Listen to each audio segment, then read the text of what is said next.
Now you've learnt the journey technique and you've seen how it can be used for memorizing a list of names, a list of people, which is all well and good, but how many times are you going to need that top 10 list? Now, it may be good if you're into pub quizzes, but what you need to do is make sure that you have a separate journey for each set of memories, really. Otherwise, if you practice too many times with the same route, you may start to get confused and get the routes and the lists mixed up.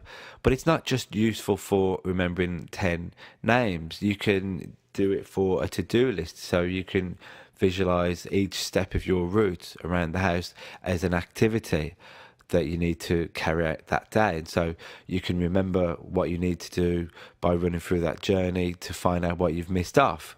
You can also use it for a shopping list and things like that. So it doesn't have to be just for people and places. So you could, if you needed to remember to get carrots, broccoli, and potatoes in your bedroom, you could have a pillow made out of carrots.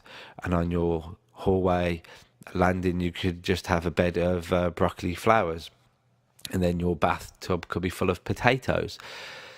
Sounds ridiculous, but it's easy to do and it's easy to remember. And really, if you put in 2-3 minutes practicing each set of memories you need to do, you'll start remembering them more. Because a lot of us, we say we've got bad memory, and it's just because we don't put the effort in to remember.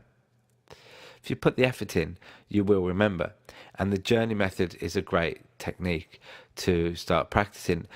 You do need to repeat the process for the 10 scientists. If you did want to remember it for 6 months or a year or even longer, you would need to practice. I'd say just run through it every day for at least a week, and then refresh on it and run through it once a week for a month or two, so that it gets the chance to be repeated and to firmly establish yourself in long-term memory. Because again, you're not going to run through it once and remember it perfectly forever.